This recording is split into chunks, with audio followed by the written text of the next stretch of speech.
Kitab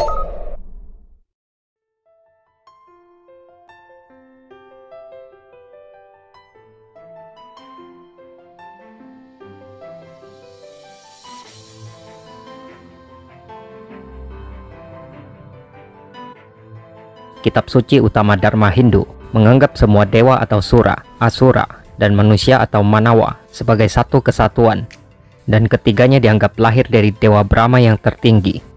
Tiganya memuja Trimurti yang sama, Brahma, Wisnu, dan Siwa, dan memiliki pengetahuan bawaan yang sama.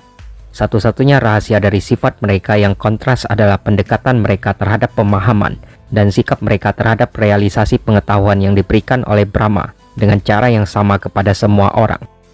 Asura yang dianggap sebagai roh alam terus-menerus berperang dengan para dewa yang dalam arti harfiah diterjemahkan menjadi surgawi, ilahi, atau apapun yang unggul.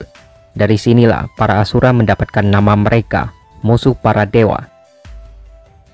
Kitab suci membanggakan total 12 pertempuran besar antara keduanya. Salah satu diantaranya yang patut disebutkan adalah penaklukan Mahabali oleh Wamana. Wamana dari bahasa Sanskerta yang dalam terjemahannya berarti seorang kurcaci adalah avatar kelima Dewa Wisnu. Dia datang menyamar di saat krisis ketika Asura telah memperoleh kendali yang tidak proporsional atas sebagian besar alam semesta kosmik. Mahabali adalah nama seorang Raja Detya atau keluarga Asura dalam mitologi Hindu. Ia merupakan putra Wirocana dan cucu dari Pralada. Nama Mahabali atau Bali sering disebut dalam kitab Purana sebagai Raja Asura yang mengadakan perang melawan para dewa. Ia juga disebut sebagai Asura yang mengusir para dewa dari surga, merebut kekuasaan Indra, Raja para dewa, dan menguasai 3 dunia, bumi, antariksa, dan surga.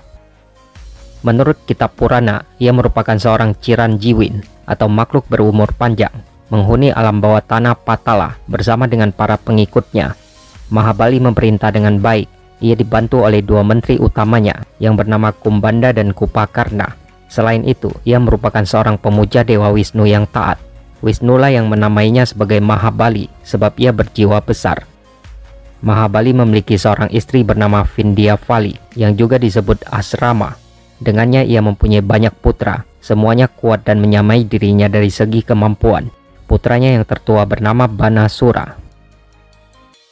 Bali memiliki angkatan perang yang besar dengan kekuatan jutaan gajah, kereta, kuda, dan prajurit dalam jumlah besar. Dengan angkatan perang itulah ia mengadakan ekspedisi untuk menaklukkan 3 dunia. Penyerbuannya ke surga telah membuat Indra dan para dewa terdesak. Akhirnya Indra mengumumkan peperangan melawan Bali. Setelah perang sengit terjadi selama 1000 tahun, para asura memperoleh kemenangan sehingga para dewa harus meninggalkan surga lalu turun ke bumi dengan menyamar sebagai makhluk bumi. Aditi, ibu para dewa, sangat sedih melihat penderitaan anak-anaknya. Ia kemudian melakukan tapa untuk memuja Dewa Wisnu. Karena merasa berkenan dengan pemujaan yang dilakukan Aditi, Wisnu bersedia menampakkan diri di hadapannya. Aditi lalu memohon agar Dewa Wisnu menjelma sebagai putranya untuk menyelesaikan konflik antara Bali dengan para dewa. Wisnu bersedia mengabulkan permohonan Aditi dan berjanji akan menghukum Bali serta mengembalikan kekuasaan Indra. Versi lain mengatakan bahwa Dewa Wisnu sendiri yang ingin menjelma sebagai putra Aditi. Maka dari itu, avatar Wisnu pada zaman tersebut terlahir sebagai putra Aditi dan Kasyapa. Anak penjelmaan Wisnu tersebut bernama Wamana, berwujud Brahmana kerdil.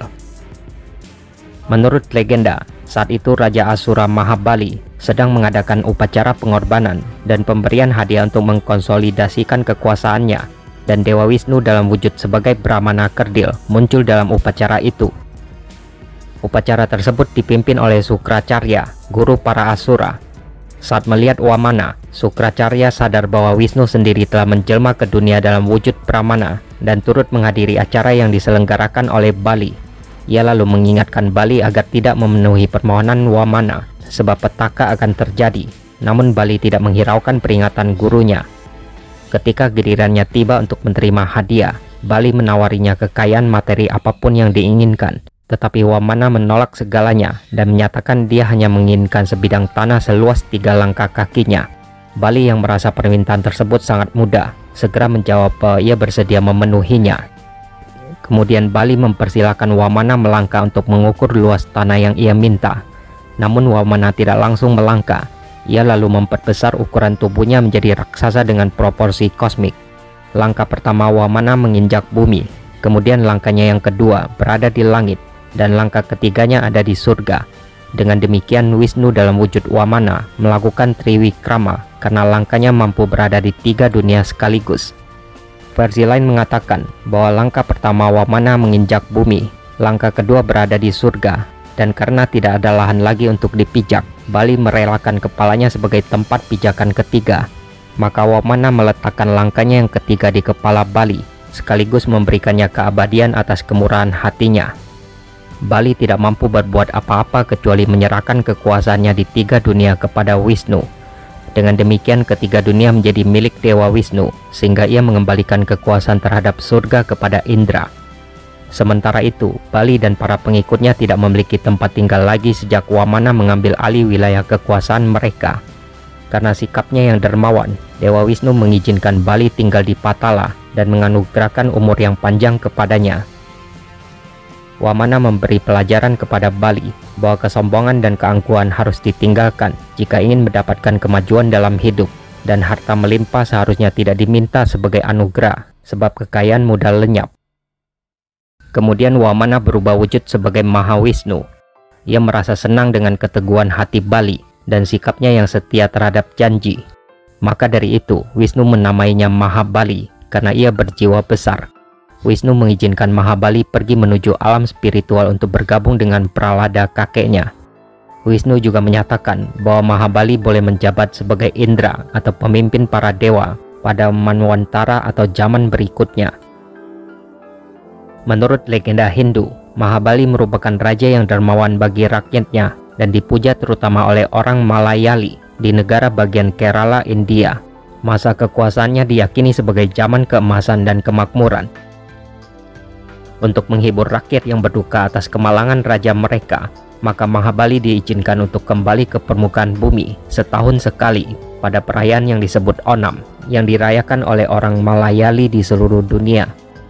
Meskipun kualitas Mahabali dalam hal keadilan, kebajikan, dan kepemimpinan dinyatakan sebagai bagian dari lagu dan cerita Onam, ada beberapa aspek lain dalam kepribadiannya yang membuatnya menonjol dan relevan. Ada sifat buruk dan kebajikan yang tertanam dalam pemikiran setiap orang. Namun Mahabali tidak membiarkan persepsi orang lain tentang dirinya dan komunitasnya yang menghalangi tujuannya. Jika subkultur kita melahirkan kejahatan, maka kebanyakan orang akan menyesuaikan diri dengan hal tersebut. Tapi ada orang-orang luar biasa seperti Mahabali yang bertekad membuktikan kepada dunia bahwa mereka tidak seperti yang dikira. Oleh karena itu, ada orang-orang dari kelompok tertindas yang bangkit dan menjadi teladan bagi kelompok tersebut, dan juga menjadi akar penyebab kebangkitan masyarakat. Mahabali melakukan itu demi para asura,